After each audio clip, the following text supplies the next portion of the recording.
എല്ലാവർക്കും സൈറ ലെനിക്സിലേക്ക് സ്വാഗതം. അപ്പൊ നമ്മൾ ഈ ഒരാഴ്ച മുതൽ നമ്മൾ ഡിസ്കസ് ചെയ്യുന്നത് ഒരു മോഡൽ ക്വസ്റ്റ്യൻ പേപ്പേഴ്സ് ആയിരിക്കും. അപ്പൊ ക്വസ്റ്റ്യൻ ഒരു 5 ഡാറ്റ ഇന്റർപ്രിട്ടേഷൻ ക്വസ്റ്റ്യൻസും പ്ലസ് ഒരു 5 മറ്റ് ടൈപ്പ് ഓഫ് ക്വസ്റ്റ്യൻസും ആയിരിക്കും നമ്മൾ ഈ ഒരു ആഴ്ച മുതൽ ഡിസ്കസ് ചെയ്യാൻ പോകുന്നത്. അപ്പൊ എക്സാം എത്തി എന്നുള്ളത് എല്ലാവർക്കും അറിയാലോ അല്ലേ?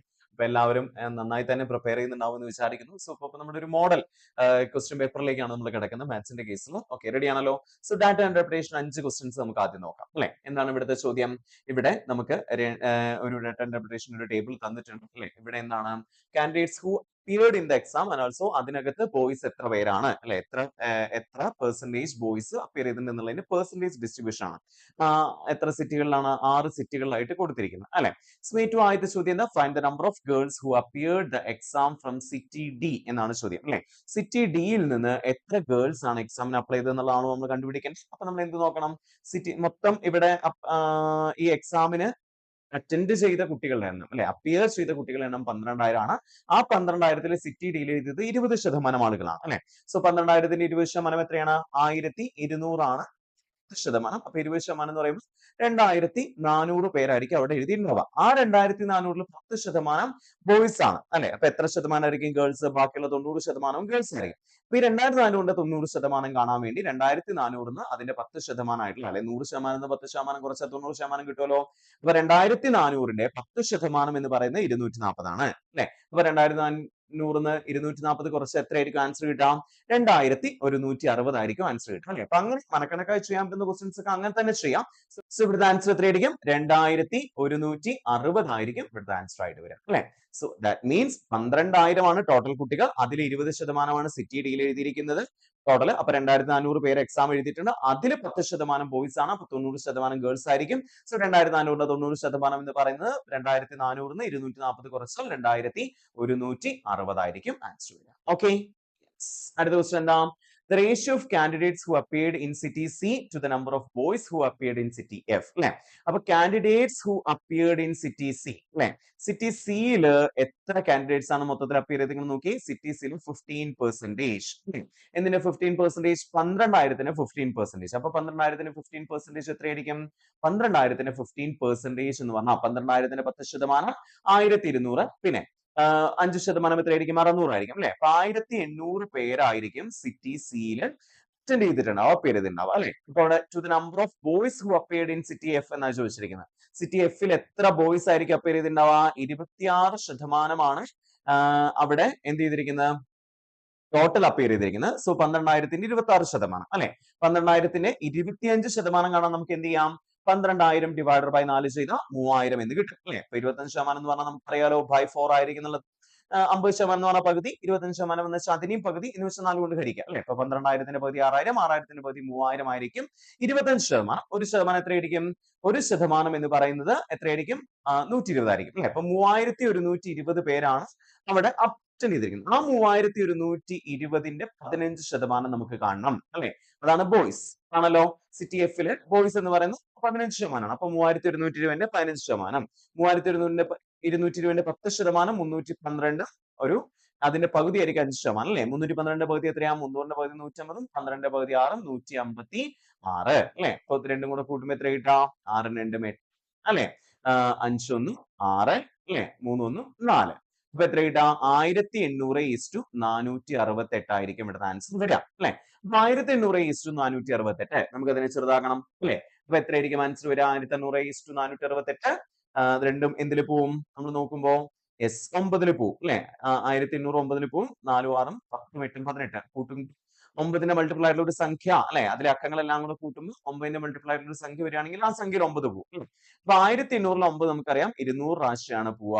ആൻഡ് 468ലോ 46ല് എത്ര പ്രാവശ്യം പോവും? 5 പ്രാവശ്യം. 9 5 45 ബാക്കി 18 എന്ന് പറയുമ്പോൾ 2 പ്രാവശ്യം 52. ഇനി 200ലും 52ലും എന്ത് പോവും? 200ലും 52ലും 4 പോവില്ലേ അല്ലെ? സോ 200ൽ 4 എത്ര പ്രാവശ്യം പോവും? 50 പ്രാവശ്യം. 52ൽ 4 എത്ര പ്രാവശ്യം പോവാ? 13 പ്രാവശ്യം അല്ലെ? So the final answer is 50:13 അല്ലെ? 50:13 ആയിരിക്കും ആൻസർ. ഞാൻ കുറച്ച് സ്പീഡിലാണ് പറഞ്ഞു പോകുന്നത് അറിയാം. നമുക്ക് ആ സ്പീഡ് ഇനി കിട്ടേണ്ടതുണ്ട്. അതുകൊണ്ടാണ് ഞാൻ ഇത്രയും സ്പീഡിൽ പറഞ്ഞു പോകുന്നത്. സെക്കൻഡ് ആൻസർ ഓക്കെ ആണല്ലോ? യെസ്. തേർഡിന്റെ answer. Third question. Find the average number of boys appeared for the exam in all the cities together. അല്ലെ, ഈ സിറ്റികളിലെല്ലാം കൂടെ അപ്പിയർ ചെയ്തിട്ടുള്ള ആവറേജ് നമ്പർ ഓഫ് ബോയ്സ് എത്രയാണെന്നുള്ളതാണ് ചോദ്യം. അപ്പൊ നമ്മൾ എന്ത് ചെയ്യണം? എല്ലാത്തിലെയും നമ്പർ ഓഫ് ബോയ്സിനെ കണ്ടുപിടിക്കണം അല്ലെ, എന്നിട്ട് ടോട്ടൽ കണ്ടുപിടിച്ചിട്ട് അതിനെ എത്ര കൊണ്ട് ഹരിക്കണം? നമ്മുടെ എത്ര കൊണ്ട് ഹരിക്കണ്ടേ? ഇവിടെ എത്ര സിറ്റികളുള്ള? 6 സിറ്റികളുള്ള, അപ്പൊ 6 കൊണ്ട് ഹരിക്കണം അല്ലെ.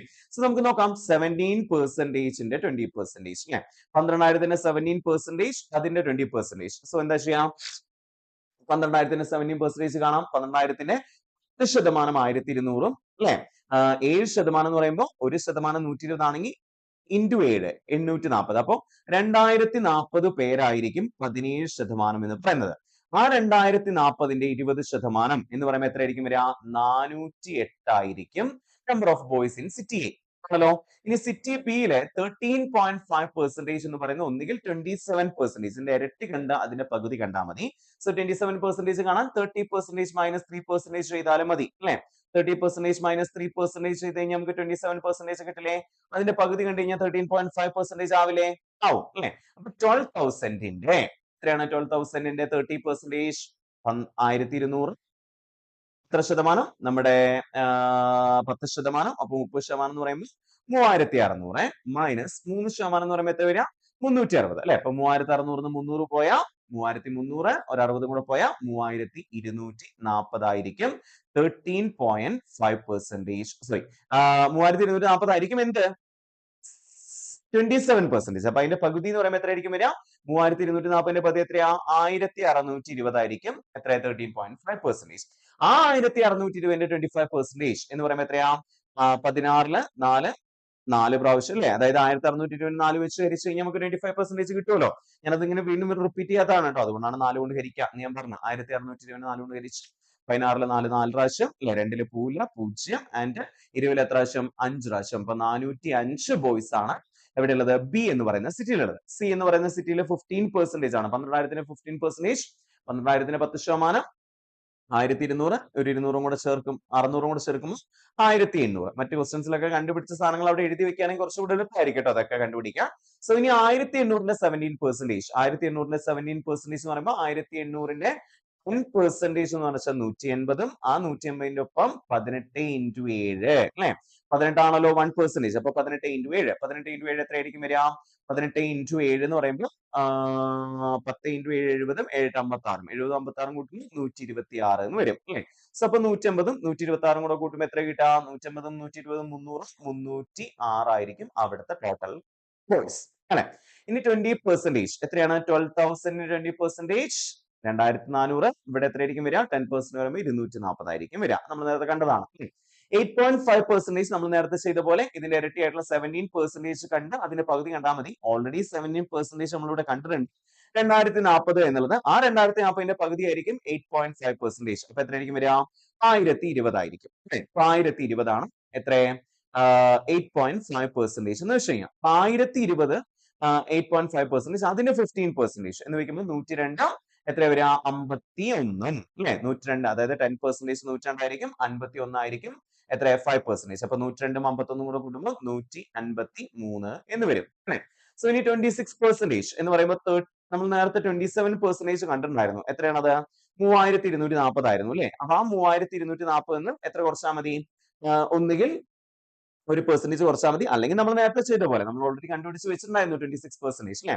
12,000ത്തിന്റെ 26%, 25% 3,000, ഒരു പെർസെന്റേജ് എത്രയാണ്? 120. അപ്പൊ 3,120 ആയിരിക്കും 26%. അതിന്റെ 15% എന്ന് പറയുമ്പോൾ എത്രയാണ്? 312. 312ന്റെ പകുതി എന്ന് പറയുമ്പോൾ എത്രയാണ്? 156 അല്ലെ. അപ്പൊ 312 156 കൂടെ കൂട്ടി എത്ര കിട്ടുക? 112 156, 6 2 8, 5 1 6, 468. അപ്പൊ നമുക്ക് ടോട്ടൽ ആരെ കിട്ടി? നമ്മുടെ എല്ലായിടത്തും ബോയ്സിന്റെ എണ്ണം കിട്ടി അല്ലെ. ഇനി ഇത് എന്ത് ചെയ്യണം?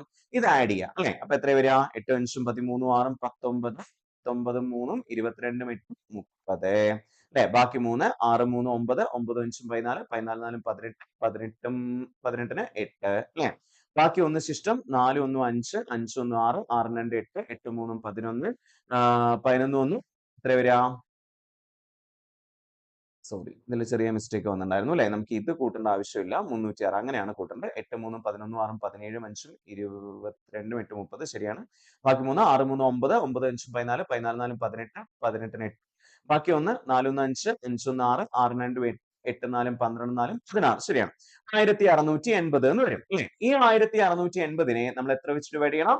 നമ്മൾ 6 വെച്ച് ഡിവൈഡ് ചെയ്യണം അല്ലെ. അപ്പൊ എത്രയായിരിക്കും വരിക? 16 6 2 പ്രാവശ്യം അല്ലെ. ഈ 6 12 ബാക്കി 48 എന്ന് പറയുമ്പോൾ എത്ര പ്രാവശ്യം വരും? 12 ബാക്കി 48 എന്ന് പറയുമ്പോൾ 6 പ്രാവശ്യം. അങ്ങനെ 260 ആയിരിക്കും ഇവിടുത്തെ ആവറേജ് എന്ന് പറയുന്ന സാധനം. അപ്പൊ 260 ആണ്. ഇതിൽ ഓപ്ഷൻസിൽ ഇല്ല, പക്ഷെ 260 ആയിരിക്കും ഇവിടുത്തെ ആവറേജ് എന്ന് പറയുന്ന സാധനം അല്ലെ. അപ്പൊ 1650 ആണ് ടോട്ടൽ നമ്പർ ഓഫ് ബോയ്സ്. അതിനെ ഡിവൈഡ് ബൈ 6 ചെയ്യുമ്പോൾ നമുക്ക് എത്രയെന്ന് കിട്ടും? 260 എന്ന് കിട്ടും. 7 12 ബാക്കി 4 48 എന്ന് പറയുമ്പോൾ 260 ആയിരിക്കും ആൻസർ. അതിലെ ഓപ്ഷനിൽ ഇല്ല, പക്ഷെ 260 ആയിരിക്കും ഇവിടുത്തെ average number of boys prepared for the exam in all the cities together എന്ന് പറയുന്നത്. ആണല്ലോ. First, the boys who appeared in city D is approximately what percentage less than the girls who appeared in city F എന്നാ പറഞ്ഞത്. City ഡിയിലെ appear ചെയ്തിരിക്കുന്ന ബോയ്സിന്റെ എണ്ണം എന്ന് പറയുന്നത് ഏതിനേക്കാൾ? City എഫിലെ ഗേൾസിനേക്കാൾ എത്ര കുറവാണ് എന്നുള്ളതാണ് ചോദ്യം. സിറ്റി എഫിലെ ഗേൾസ് നമ്മൾ ഓൾറെഡി കണ്ടുപിടിച്ചിട്ടുണ്ടായിരുന്നു. എത്രയാണ് സിറ്റി എഫിലെ ഗേൾസിന്റെ എണ്ണം? നമ്മൾ ആദ്യത്തെ ക്വസ്റ്റനിൽ നമ്മൾ അതല്ലേ ചെയ്തത്? അല്ല, ഏതിലാണ് സിറ്റി എഫ് നമ്മൾ ചെയ്തത്? യെസ്, സിറ്റി എഫിലെ ബോയ്സിന്റെ എണ്ണം കണ്ടുപിടിച്ചേക്കണം അല്ലെ. അപ്പൊ ഗേൾസിന്റെ എണ്ണം കണ്ടുപിടിക്കാൻ നമുക്ക് എളുപ്പമാണല്ലോ. സിറ്റി എഫിലെ ബോയ്സിന്റെ എണ്ണം എത്രയായിരുന്നു? സിറ്റി എഫില് 3120ന്റെ 15% എന്ന് പറയുന്നത് 468 കിട്ടി. സോ 3120 നിന്ന് 468 കുറച്ചാൽ അല്ലെ നമുക്ക് എന്ത് കിട്ടും? ഗേൾസിന്റെ എണ്ണം കിട്ടും. എത്രയായിരിക്കും? 3220 നിന്ന് 468 കുറച്ചാൽ അല്ലെ 2 ഇവിടെ 10 ഇവിടെ 1 ആയിരുന്നു അല്ലെ. സോ ഇവിടെ നിന്നായിരുന്നു നമ്മൾ കണ്ടെടുത്ത്, അല്ലെങ്കിൽ ഇവിടെ നിന്നായിരുന്നു കണ്ടെടുത്ത് അല്ലെ. സോ അപ്പൊ എത്ര ഇവിടെ വരിക? 11 11 6 പോകുമ്പോൾ 5 അല്ലെ. 4 പോകുമ്പോൾ 6 ആൻഡ് എത്ര വരും? 2652 ആയിരിക്കും വരിക അല്ലെ. 2652 ഗേൾസ് ആയിരിക്കും അവിടെ ഉണ്ടാവുക. 2652 ഗേൾസ് ആണ് സിറ്റി എഫിൽ ഉണ്ടാവുക അല്ലെ. 2652 ഗേൾസ്. ഓക്കെ, ഇനിയോ സിറ്റി ഡിയിലെ ബോയ്സിന്റെ എണ്ണോ? സിറ്റി ഡിയിലെ ബോയ്സിന്റെ എണ്ണം എത്രയാണ്? 20% 10% നമുക്ക് കണ്ടുപിടിക്കാൻ എളുപ്പമാണ്. നമ്മൾ കണ്ടുപിടിച്ചതാണ് ബോയ്സിന്റെ എണ്ണം അല്ലെ. 12,000ന്റെ 20%, 2400, 2400 10%, 240. സോ ചോദ്യം എന്താ? ഈ 2652നേക്കാൾ എത്ര കൂടുതലാണ് 240? അപ്പൊ എന്ത് ചെയ്യണം? 2652 മൈനസ് 240 അല്ലെ. അപ്പൊ 2 എത്രയാ വരിക? അപ്രോക്സിമേഷൻ ആണ് ചോദിച്ചേക്കുന്നത്. സോ 5 4 പോയ 1 അല്ലെ. 6 2 പോയ 4, 2412. അപ്പൊ 2412 കൂടുതലാണ് അല്ലെ. ആ 2412 എന്ന് പറയുന്നത് 2652ന്റെ എത്ര പെർസെന്റേജ് ആണെന്നുള്ളതാണ് ചോദ്യം. അപ്പൊ 2652 എത്ര പെർസെന്റേജ് ആയിരിക്കും? അപ്രോക്സിമേറ്റ്ലി 2412 ഒന്ന് ഏകദേശം നോക്കിക്കേ. 125% ആവാൻ സാധ്യതയുണ്ടോ? ഒരിക്കലും ഇല്ല അല്ലെ. 125% വരില്ല. കാരണം അതെന്താണ്? 2652നേക്കാൾ വലിയ സംഖ്യ ആവുമ്പോഴേ 100% കൂടുതൽ കൂടും. 2652ന് 100% എന്ന് വെച്ചാൽ 2652 തന്നെയാണ് അല്ലെ. ഇപ്പൊ ഇവിടെ എന്തായാലും എന്തല്ല? 125% അല്ല, അതിനേക്കാൾ ചെറുതാണല്ലോ. പിന്നെ ഏകദേശം ഒരു 75% ആവും വഴിയുണ്ടോ? 75% എന്ന് പറഞ്ഞാൽ മുക്കാൽ ഭാഗം. 2652ന്റെ മുക്കാൽ ഭാഗമാണോ നമ്മുടെ 2412? ഒരിക്കലും അല്ല അല്ലെ. സോ അതുമല്ല. പിന്നെയുള്ളത് 91 ആണോ 83 ആണോ എന്നുള്ളതാണ്. ഏകദേശം നമുക്കൊരു 2652ന്റെ 90% എന്ന് പറഞ്ഞാൽ എത്രയായിരിക്കും? 2652 10% എന്ന് വെച്ചാൽ 265.2 ആണ്. സോ അതിന് 9 കൊണ്ട് ഗുണിച്ചാൽ 90% ആവും അല്ലെ. അപ്പൊ നമുക്ക് ഏകദേശം നോക്കി നോക്കും. 20 18 അല്ലെങ്കിൽ 2652 265.2 കുറച്ചാൽ മതി അല്ലെ. അങ്ങനെ വേണമെങ്കിൽ ചെയ്യാം. 2652 265.2 അതായത് 100% നിന്ന് 10% കുറച്ച് നമുക്ക് 90% കിട്ടും അല്ലെ. ഇവിടെ 8, ഇവിടെ ബാക്കി 1 ഉണ്ടാവുള്ളൂ. ശിഷ്ട എടുത്തിട്ടാണല്ലോ ഇട്ടാക്കുന്നത്. പിന്നെ ഇവിടെ എത്ര വരാം? ഏകദേശം ഇവിടെ 4 ആവും അല്ലെ. 11 5 പോയാൽ 6 വരും. 4 6 പോവില്ല. അപ്പൊ വീണ്ടും ഇവിടുന്ന് കണ്ടെടുത്തു. ഇവിടെ 5 ആവും. 14 4 പോയാൽ 8 വരും അല്ലെ. 5 2 പോയാൽ 3 വരും. അങ്ങനെ 2386 വരുന്നത്. അതിനേക്കാൾ വലുതല്ലേ. അപ്പൊ പിന്നെ എത്രയായിരിക്കും? അപ്രോക്സിമേറ്റ്ലി 91% ആയിരിക്കും ആൻസർ. അപ്പൊ 83% ആയിരിക്കും. ഓക്കെ, ഇങ്ങനെ കണ്ടുപിടിച്ചാൽ മതി. അല്ലാതെ നമ്മളത് ചെയ്ത് കണ്ടുപിടിക്കാൻ നിൽക്കേണ്ട. ജസ്റ്റ് നമ്മൾ ആലോചിക്കുക ഇതിന്റെ 90% എത്രയായിരിക്കും? അപ്പൊ അതിനേക്കാൾ വലുതായിരിക്കും ചെറുതായിരിക്കും ആലോചിക്കുക. സോ നമുക്ക് അവിടെ സിമ്പിൾ ആയിട്ട് ആൻസർ കിട്ടും. എന്തായാലും 125% 75% അല്ല എന്നുള്ളത് ക്വസ്റ്റ്യൻ കാണുമ്പോൾ തന്നെ മനസ്സിലാവും. അടുത്ത question. The total number of candidates who appeared for exam in city E is what percentage of total number of candidates who appeared in city A? അല്ലെ? അപ്പൊ എന്താണ് ചോദ്യം? The total number of candidates who appeared for exam in city E. സിറ്റിയിലെ നമ്മൾ കണ്ടുപിടിച്ച് വെച്ചിട്ടുണ്ടായിരുന്നു അല്ലെ? എത്രയാണ് സിറ്റി ഇയിലെ ടോട്ടൽ നമ്പർ ഓഫ് ഇത് 1020 അല്ലെ? സിറ്റി ഇയില് 1020. പിന്നെ സിറ്റി എയിൽ എത്രയാണ് നമ്മൾ കണ്ടുപിടിച്ച് വെച്ചിരുന്നത്? സിറ്റി എയിൽ 2040 അല്ലെ? സോ 2040 ആണെന്ന് പറഞ്ഞിട്ടുണ്ട്. അപ്പൊ ചോദ്യം എന്താ? ഈ സിറ്റി ഇയിലുള്ള ആളുകളുടെ എണ്ണം സിറ്റി എന്റെ എത്ര പെർസെന്റേജ് ആണ്? അത് ശരിക്കും പറഞ്ഞാൽ അങ്ങനെയും ചെയ്യേണ്ട ആവശ്യമില്ല കേട്ടോ. 2040 1020 നിങ്ങൾക്ക് കണ്ടുപിടിക്കേണ്ട ആവശ്യമില്ല. കാരണം നമ്മൾ ഇതെല്ലാം ഈ 17% ആയാലും 13.5% ആയാലും 15% ആയാലും 20% ആയാലും 8.5% ആയാലും 26% ആയാലും നമ്മൾ 12,000 തന്നെയാണ് കാണുന്നത് അല്ലെ? അപ്പൊ പിന്നെ അത് നമ്മൾ സെപ്പറേറ്റ് ഒരേ സംഖ്യയുടെ തന്നെയാണ് കാണുന്നതെങ്കിൽ നിങ്ങൾ ഇങ്ങനെ ചെയ്താൽ മതി. ഇവിടുത്തെ ചോദ്യം total number of candidates who appeared in city E. സിറ്റിയിൽ എത്ര പെർസെന്റേജ് ആണ്? 8.5%. So 8.5 എന്ന് താഴെ എഴുതിയാൽ മതി. Is what percentage of total number of candidates who appeared in city A? എത്രയാണ് സിറ്റി എയിലെ പെർസെന്റേജ്? 17 into 100 ഇത് ചെയ്താൽ മതി. അപ്പൊ നമുക്കിത് കാണുമ്പോൾ തന്നെ അറിയാം 17ന്റെ പകുതിയാണ് 8.5. സോ എത്ര പെർസെന്റേജ് ആയിരിക്കും? 50% ആയിരിക്കും ഇവിടുത്തെ ആൻസർ എന്ന് പറയുന്ന സാധനം. ഇവിടുത്തെ ആൻസർ എത്രയാ? 50% ആണ് കിട്ടുക. ക്ലിയർ? അപ്പൊ 5 ഡാറ്റ ഇന്റർപ്രിട്ടേഷന്റെ ക്വസ്റ്റ്യൻസ് നമ്മൾ കംപ്ലീറ്റ് ചെയ്തിട്ടുണ്ടായിരുന്നു. ആ 5 ഡാറ്റ ഇന്റർപ്രിട്ടേഷന്റെ ക്വസ്റ്റ്യൻസും വളരെ എളുപ്പത്തിൽ തന്നെ ചെയ്യാൻ പറ്റുന്ന ക്വസ്റ്റ്യൻസ് ആയിരുന്നു. കുറച്ച് കൺഫ്യൂസിംഗ് ആയിട്ടുള്ള ചോദ്യങ്ങളാണെങ്കിൽ പോലും നമ്മളത് മനസ്സിരുത്തി വായിച്ച് മനസ്സിരുത്തി ചെയ്തു കഴിഞ്ഞാൽ ചെയ്യാൻ പറ്റുന്ന ക്വസ്റ്റ്യൻസ് ആയിരുന്നു. സോ അടുത്തൊരു ചോദ്യം എന്താ? 60 persons consume 300 kilogram of wheat in 14 days. In how many days will 25 persons consume 100 kilogram of wheat? എന്നുള്ളതാണ് ചോദ്യം. ഇങ്ങനത്തെ ടൈപ്പ് ഓഫ് ക്വസ്റ്റ്യൻസ് വരുമ്പോൾ നിങ്ങൾ ശ്രദ്ധിക്കേണ്ട കാര്യം 60 പേഴ്സൺസിന് 300 കിലോഗ്രാം വീറ്റ് 40 ദിവസം കൊണ്ടാണ് കംപ്ലീറ്റ് തിന്നു തീർക്കുക അല്ലെ? അതേ സംഭവം 25 ആളുകൾ 100 കിലോഗ്രാം വീറ്റ് തീർക്കാൻ എത്ര ദിവസം എടുക്കും എന്നുള്ളതാണ് ചോദ്യം. സോ ഇവിടെ നമ്മൾ പഠിച്ചു വെക്കേണ്ട ഒരു ഇക്വേഷൻ ഉണ്ട്. ഇത് എന്തുമായിട്ട് ബന്ധപ്പെട്ടുള്ള ഇക്വേഷൻ ആണ്? നമ്മുടെ വർക്ക് ആൻഡ് ടൈമുമായിട്ട് ബന്ധപ്പെട്ടുള്ള ഇക്വേഷൻ ആണ് അല്ലെ? അപ്പൊ ഇവിടെ നമ്മൾ പഠിച്ചു വെക്കേണ്ട ഒരു ബേസിക് ഇക്വേഷൻ എന്ന് പറയുന്ന സമയം സെക്കൻഡ് ഇതാണ് equation. M1 T1 divided by W1 is equal to M2 D2 by W2. ഇതിനകത്ത് ഒരു T1 ഉം T2 കൂടെ എഴുതിയാലും കുഴപ്പമൊന്നുമില്ല കേട്ടോ. M1 T1 divided by ടൈമും കൂടെ തരികയാണെങ്കിൽ അങ്ങനെ T1 divided by W1 is equal to M2 D2 T2 divided by W2. ഇതിന് M1 എന്ന് എന്താന്ന് വെച്ച് കഴിഞ്ഞാൽ ആളുകളുടെ എണ്ണത്തെയാണ് M1 എന്ന് വിളിക്കുക. D1 എന്ന് പറഞ്ഞ നമ്പർ ഓഫ് ഡേയ്സിനെയാണ് നമ്മൾ D1 എന്ന് വിളിക്കുക. W1 എന്ന് പറഞ്ഞാൽ അവർ ചെയ്യുന്ന വർക്കിനെയാണ് നമ്മൾ W1 എന്ന് വിളിക്കുക. സോ M1 ആളുകൾ D1 ദിവസം കൊണ്ട് W1 വർക്ക് കംപ്ലീറ്റ് ചെയ്യുകയാണെങ്കിൽ അതേ വർക്ക് കംപ്ലീറ്റ് ചെയ്യാൻ M2 ആളുകൾ D2 ഡേയ്സ് വർക്ക് ചെയ്ത് W2 വർക്ക് ആയിരിക്കും കംപ്ലീറ്റ് ചെയ്യുക. ഓക്കെ, സോ ഇതാണ് ഒരു ബേസിക് ഇക്വേഷൻ എന്ന് പറയുന്ന സ്ഥലം. അപ്പൊ ഇവിടുത്തെ ചോദ്യത്തില് എത്രയാണ് ആളുകൾ? ആദ്യത്തെ സംഭവത്തില് 60 ആളുകൾ അല്ലെ 40 ദിവസം കൊണ്ട് 300 കിലോഗ്രാം വീറ്റ്. അവരപ്പോ ചെയ്യുന്ന വർക്ക് എത്രയാ? 300 കിലോഗ്രാം വർക്കാണ് അവിടെ ചെയ്യുന്നത്, അല്ലെങ്കിൽ 300 കിലോഗ്രാം വീറ്റ് കഴിച്ചു തീർക്കുക എന്ന് പറയുന്ന വർക്കാണ് അവിടെ ചെയ്യുന്നത്. So 60 into 40/300 is equal to M2. എത്രയാണ് രണ്ടാമത്തേല് വർക്ക് ചെയ്യുന്ന ആളുകൾ? 25 ആളുകൾ അല്ലെ? D2 നമുക്ക് അറിയില്ല, സോ അതാണ് കണ്ടുപിടിക്കേണ്ടത്. സോ ഡിവൈഡഡ് ബൈ W2 എത്രയാണ്? 100 കിലോഗ്രാം വീറ്റ് അല്ലെ? അപ്പൊ 100 ആണ് താഴെ വരുന്നത്. സോ ഇതിനെ സോൾവ് ചെയ്ത് കഴിഞ്ഞാൽ നമുക്ക് ആൻസർ കിട്ടും. 2500 എത്ര പ്രാവശ്യം പോവാ? 4 പ്രാവശ്യം അല്ലെ? 60 0 6 30 എത്ര പ്രാവശ്യം പോവും? 5 പ്രാവശ്യം. 5 40 എത്ര പ്രാവശ്യം പോവും? 8 പ്രാവശ്യം. സോ ഈ 4 കൂടെ ഇങ്ങോട്ട് വരുമ്പോൾ 8 into 4 32 ദിവസം കൊണ്ടായിരിക്കും ഇവർ ഈ വർക്ക് കംപ്ലീറ്റ് ചെയ്യുക അല്ലെ? അപ്പൊ എത്ര ദിവസം കൊണ്ടാണോ? 32 ഡേയ്സ് കൊണ്ടാണ് ഇവര് 100 കിലോഗ്രാം ഓഫ് വീറ്റ് കഴിച്ചു തീർക്കണമെങ്കിൽ 25 ആളുകൾക്ക് എത്ര ദിവസം വേണം? 32 ദിവസം. ക്ലിയർ? യെസ്. അടുത്ത ക്വസ്റ്റ്യൻ എന്താ? By selling 35 eggs for ₹30 a man loses 25%. അല്ലെ? How many eggs should he sell for ₹144 to gain 20% എന്നുള്ളതാണ് ചോദ്യം അല്ലെ? 35 മുട്ടകൾ 30 രൂപയ്ക്ക് അയാൾ വിൽക്കുന്നു ആണല്ലോ. സോ അപ്പൊ 35 എഗ്ഗുകൾ 30 രൂപയ്ക്ക് വിൽക്കാന്ന് പറയുമ്പോൾ നിങ്ങൾ ഒന്ന് ആലോചിച്ച് നോക്കിയേ.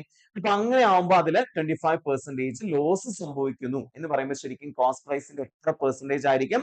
75% ആയിരിക്കും വരണാവുക അല്ലെ? അപ്പൊ നമുക്ക് ഇതൊന്ന് ഒന്ന് മനസ്സിലാവുന്ന രീതിയിൽ എഴുതാം. 35 എഗ്ഗുകള് വിറ്റപ്പോഴാണ് 35 എഗ്ഗിന്റെ കേസ് നമ്മൾ എഴുതുന്നത് കേട്ടോ. അപ്പൊ അത് എത്ര പെർസെന്റേജ്? 25% ലോസ് എന്ന് പറയുമ്പോൾ 75% ആയിരിക്കും വരണാവുക. എന്തിന്റെ? കോസ്റ്റ് പ്രൈസിന്റെ അതാണ് എത്ര രൂപ എന്ന് പറയുന്ന സാധനം 30 രൂപ എന്ന് പറയുന്ന സാധനം അല്ലെ. ഇപ്പൊ 75% ഓഫ് കോസ്റ്റ് പ്രൈസ് 30 ആണെങ്കിൽ എത്രയായിരിക്കും കോസ്റ്റ് പ്രൈസ്? ഈ 35 എഗ്ഗിന് എത്ര രൂപ വിലയായിട്ടുണ്ടാവും അവിടെ? സോ അത് കണ്ടുപിടിക്കാൻ വേണ്ടിയിട്ട് നമുക്ക് ഇവിടെ എന്ത് ചെയ്യാം? 100% ഓഫ് കോസ്റ്റ് പ്രൈസ് കണ്ടുപിടിച്ചാലാണ് നമുക്ക് എന്താവുക? കോസ്റ്റ് പ്രൈസ് എത്രയാണെന്ന് കിട്ടുക. 100% ഓഫ് കോസ്റ്റ് പ്രൈസ് പറഞ്ഞാൽ കോസ്റ്റ് പ്രൈസ് തന്നെയാണ് അല്ലെ. കോസ്റ്റ് പ്രൈസ് കണ്ടുപിടിക്കാൻ വേണ്ടിയിട്ട് നമുക്ക് കുറച്ചുകൂടെ ഇതിനൊപ്പം 25% കൂട്ടിക്കൊടുത്താൽ പോരെ. സോ 75% 25% ആക്കാൻ നമ്മൾ എന്താ ചെയ്യുക? 75നെ 3 കൊണ്ട് ഹരിച്ച 25 കിട്ടില്ലേ? സോ എത്രയായിരിക്കും? 30നെ 3 കൊണ്ട് ഹരിച്ച ആയിരിക്കും 25%. സോ ടോട്ടൽ 100% എന്ന് പറയുന്നത് കോസ്റ്റ് പ്രൈസ് എന്ന് പറയുന്ന സാധനം 40 രൂപയായിരിക്കും. അപ്പൊ 35 എഗ്ഗ് വാങ്ങിക്കാൻ എത്ര രൂപയായി? 40 രൂപയായി അല്ലെ. കോസ്റ്റ് പ്രൈസ് എത്രയാണ്? 40 രൂപയാണ്. സോ ഇനി അടുത്ത ക്വസ്റ്റ്യൻ ഒന്ന് വായിച്ചു നോക്കൂ. എന്താ ചെയ്യേണ്ടത്? How many eggs should he sell for ₹144 to gain 20%? എത്ര ശതമാനം അവിടെ ലാഭം കിട്ടണം? 20% ലാഭം കിട്ടണം. 20% ലാഭം കിട്ടണം എന്ന് പറഞ്ഞാൽ എത്ര ശതമാനത്തിനായിരിക്കും വിൽക്കുന്നുണ്ടാവുക? കോസ്റ്റ് പ്രൈസിന്റെ 120%-നായിരിക്കും അല്ലെ. അപ്പൊ എത്ര എഗ്ഗ് വിറ്റാലാണ് 120% ലാഭം? 144 രൂപയ്ക്കാണ് അവിടെ വിൽക്കുന്നത്. അപ്പൊ 120% ഓഫ് കോസ്റ്റ് പ്രൈസ് ആണ് എത്രയെന്ന് പറയുന്ന സാധനം? 144 എന്ന് പറയുന്ന സാധനം അല്ലെ.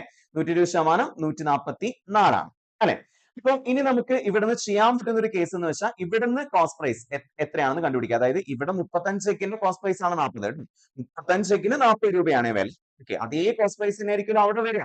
സോ അത് എത്രയാണ്, അതായത് എത്ര രൂപയുടെ സാധനമാണ് 144 രൂപയ്ക്ക് കൊടുത്തത് എന്നുള്ളതാണ് നമ്മൾ കണ്ടുപിടിക്കാൻ പോകുന്നത്. കോസ്റ്റ് പ്രൈസ് കണ്ടുപിടിക്കാൻ വേണ്ടി 120%-നെ 100% ആക്കാൻ നമ്മൾ ചെയ്യാം. 120% എന്ന് പറഞ്ഞാൽ 120/100 ആണ് അല്ലെ. അതേ ഇൻറ്റു കോസ്റ്റ് പ്രൈസ് ആണ് എത്രയെന്ന് പറയുന്ന സാധനം? 144 എന്ന് പറയുന്ന സാധനം. ഓക്കെ, ഞാനിത് ഇപ്പുറത്ത് എഴുതാം, ഇവിടേക്ക് എഴുതാവേ. അപ്പൊ 120 ഇൻറ്റു 100 ഇൻറ്റു കോസ്റ്റ് പ്രൈസ് ആണ് 144. അപ്പൊ അങ്ങനെയാണെങ്കിൽ കോസ്റ്റ് പ്രൈസ് എന്ന് പറയുന്നത് എത്രയായിരിക്കും? 144 ഇൻറ്റു എത്ര വരിക? 100/120 എന്ന് വരും അല്ലെ. അപ്പൊ നമുക്ക് ഇതിൽ വെട്ടിക്കളയാനുള്ള വെട്ടിക്കളയുമ്പോൾ ഒരു 0 0 വെട്ടിപ്പോവും. 12 144 12 പ്രാവശ്യം അല്ലെ. 12 സ്ക്വയർ ആണല്ലോ 144. 12 ഇൻറ്റു 10 120 രൂപയുടെ ആയിരിക്കും വരിക അല്ലെ. അപ്പൊ 120 രൂപയ്ക്കുള്ള 120 രൂപയ്ക്ക് വാങ്ങിച്ച എഗ്ഗുകൾ വിൽക്കുമ്പോഴാണ് നമുക്ക് എന്ത് കിട്ടുക? 144 രൂപയ്ക്ക് വിൽക്കുമ്പോഴാണ് 120% ലാഭം കിട്ടുക അല്ലെ. അപ്പൊ നിങ്ങൾ ആലോചിക്കുക, 120 എഗ്ഗുകൾ വിൽക്കണം. നമുക്ക് നേരത്തെ 35 എഗ്ഗുകൾ 120 എഗ്ഗുകൾ വിൽക്കുന്നല്ല, 120 രൂപയ്ക്ക് വിൽക്കണം. 35 എഗ്ഗിന് നമുക്ക് മൊത്തം ചിലവായ പൈസ എത്രയായിരുന്നു? 40 രൂപയായിരുന്നു. അപ്പൊ 120 രൂപയുടെ എഗ്ഗുകൾ എന്ന് പറയുമ്പോൾ എത്ര എക്സ് ഉണ്ടാവും അവിടെ? 35 എഗ്ഗിന് 40 രൂപ ആണ് നമുക്ക് ചിലവായ പൈസ. അപ്പൊ 120 രൂപയ്ക്ക് എന്ന് പറയുമ്പോൾ 40നെ 3 കൊണ്ട് ഗുണിച്ചാലേ നമുക്ക് 120 കിട്ടാം. അപ്പൊ അങ്ങനെ 40 രൂപയുടെ 35 എഗ്ഗ് അടങ്ങുന്ന 3 സെറ്റ് വിൽക്കുമ്പോഴാണ് 120 രൂപയ്ക്ക് നമുക്ക് വിൽക്കാൻ പറ്റുക അല്ലെ. 40 40 40 അപ്പോഴല്ലേ 120 ആവുള്ളൂ. അപ്പൊ എത്ര എഗ്ഗുകൾ വേണം മൊത്തത്തില്? 35ന്റെ 3 set. So that means 35 into 3 എത്രയായിരിക്കും വരിക? 105 എക്സ് 144 രൂപയ്ക്ക് വിറ്റാലാണ് നമുക്ക് അവിടെ എത്ര പെർസെന്റേജ് ലാഭം കിട്ടാം? 20% ലാഭം കിട്ടാം. ക്ലിയർ ആണോ? കുറച്ചൊരു എന്താ പറയാ, കുറച്ച് നമ്മൾ ആലോചിച്ച് വെക്കേണ്ട സാധനമാണ് ഈ ക്വസ്റ്റ്യൻ. പക്ഷെ സിമ്പിൾ ആണ്. വളരെ എളുപ്പത്തിൽ തന്നെ ഇത്തരം ക്വസ്റ്റ്യൻസ് ആൻസർ ചെയ്യാൻ വേണ്ടി പറ്റും. അടുത്തതിലേക്ക് പോയാലോ? യെസ്. അടുത്ത question the find the angle between the hour hand and minute hand of the clock if the time is 10:30. നമുക്കറിയാം മണിക്കൂർ സൂചി മിനിറ്റ് സൂചി തമ്മിലുള്ള കോണളവ് കണ്ടുപിടിക്കാൻ നമ്മൾ ചെയ്യേണ്ട പണി എന്താ? മണിക്കൂർ സൂചി എത്രയിലാണ് നോക്കി? 10ലാണ്. മിനിറ്റ് സൂചി 30 എന്ന് പറയുമ്പോൾ എത്രയിലാണ്? 6ലാണ് അല്ലെ. അപ്പൊ 10 - 6 എന്ന് പറയുമ്പോൾ 4ആണ്. 4നെ നമ്മൾ എത്ര കൊണ്ട് ഗുണിക്കണം? 30 കൊണ്ട് ഗുണിക്കണം. എന്നിട്ട് അതിനോടൊപ്പം എന്ത് കൂട്ടിക്കൊടുക്കണം? ഇവിടത്തെ 30ന്റെ പകുതി ആയിട്ടുള്ള 15 കൂട്ടിക്കൊടുക്കണം അല്ലെ. അപ്പൊ 4 ഇൻറ്റു 30 120 പ്ലസ് 15 എത്രയാ? 120 പ്ലസ് 15 135 ഡിഗ്രി ആയിരിക്കും ഇവിടുത്തെ ആൻസർ. സിമ്പിൾ. സോ ഈ ഒരു മെത്തേഡ് നമ്മൾ നേരത്തെ പറഞ്ഞുകൊണ്ട് ഞാൻ കൂടുതൽ ഡീറ്റെയിലേക്ക് പോകുന്നില്ല. അടുത്ത ചോദ്യം നോക്കൂ. അടുത്ത ചോദ്യം എന്താണ്? ഇതിന്റെ ആൻസർ കണ്ടുപിടിക്കണം അല്ലെ. ഈ ഒരു എക്സ്പ്രഷന്റെ ആൻസർ കണ്ടുപിടിക്കണം. നമ്മൾ നോക്കേണ്ടത് ഇങ്ങനത്തെ ചോദ്യങ്ങൾ വരുമ്പോൾ നമ്മൾ നോക്കേണ്ടത് 0.12 ഇൻറ്റു 0.12 ഇൻറ്റു 0.12 അതിന് താഴെ 0.48 ഇൻറ്റു 0.48 ഇൻറ്റു 0.48. ഇനി നമുക്ക് എന്തെങ്കിലും നമുക്ക് ഈ 0.12ന്റെ ടേംസിലോ 0.48 ഒന്നുകിൽ 0.12ന്റെ ടേംസിൽ 0.48 എഴുതാം, അല്ലെങ്കിൽ 0.48ന്റെ ടേംസിൽ 0.12 എഴുതണം. ഏതായിരിക്കും കുറച്ചുകൂടി നല്ലത്?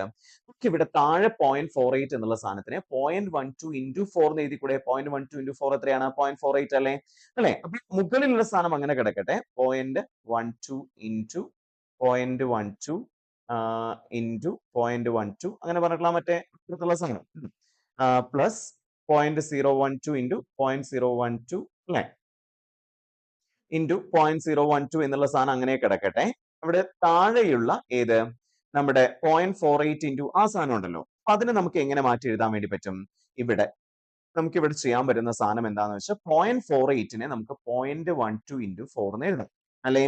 പിന്നെ ഓക്കെ 0.12 ഇൻറ്റു 4 ഇൻറ്റു അടുത്ത 0.48നെയും 0.12 ഇൻറ്റു 4 എന്ന് എഴുതാം. അടുത്ത 0.48നെയും 0.12 ഇൻറ്റു 4 എന്ന് എഴുതാം. പറ്റുമല്ലോ? യെസ്. അത് അങ്ങനെ എഴുതി. ഇനി അപ്പുറത്ത് കിടക്കുന്ന സാധനം എന്താണ്? 0.048 ആണ്. അപ്പൊ അതിനെ നമുക്ക് എങ്ങനെ എഴുതാം? 0.012 ഇൻറ്റു 4 എന്ന് എഴുതിക്കൂടെ? എഴുതാൻ പറ്റില്ലേ? യെസ്. പിന്നെ ഇൻറ്റു 0.012 ഇവിടെ ഇടയ്ക്ക് ഒരു പ്ലസ് ഉണ്ട് അല്ലേ? കെ പ്ലസ് അവിടെ കിടക്കട്ടെ. 0.012 ഇൻറ്റു 4 ഇൻറ്റു 0.012 ഇൻറ്റു 4 എന്ന് എഴുതിക്കൂടെ?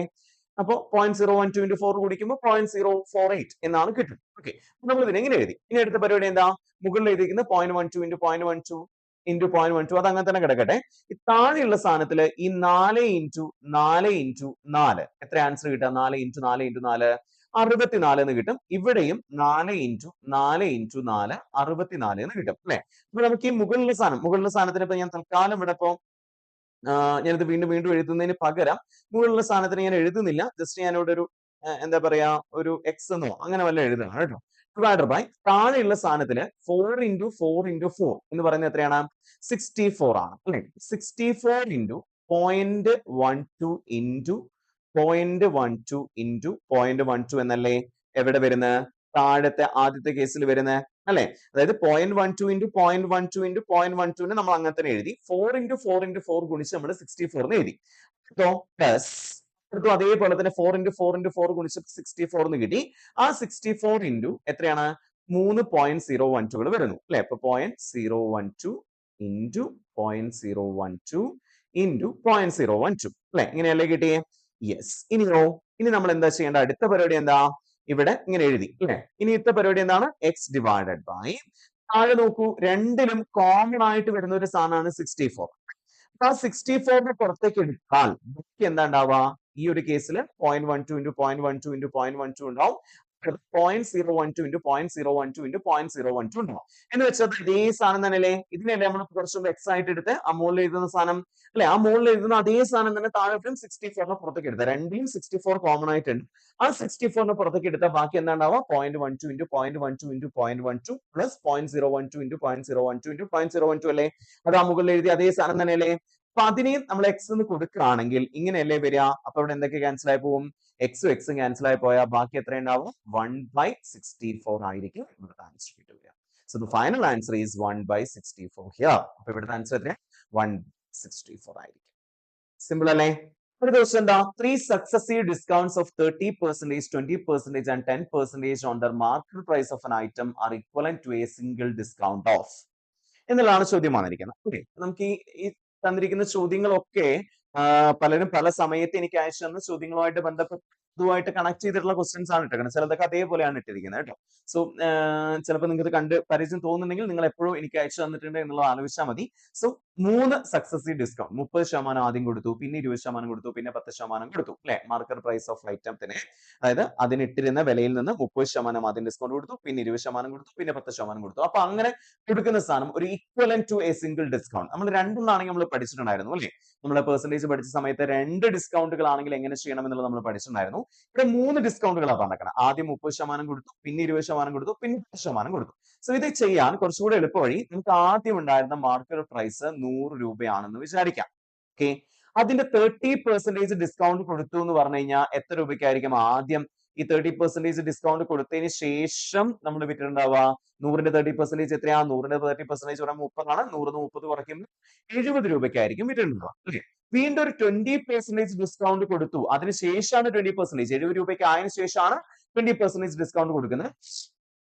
സോ 70ന്റെ 20%, 70ന്റെ 10%, 7, 20% എന്ന് പറയുമ്പോൾ എത്രയായിരിക്കും? 14 ആയിരിക്കും വരിക അല്ലെ? അപ്പൊ 70ന്ന് 14 കുറച്ചു, 70ന്ന് 14 കുറച്ച് എത്ര വരിക?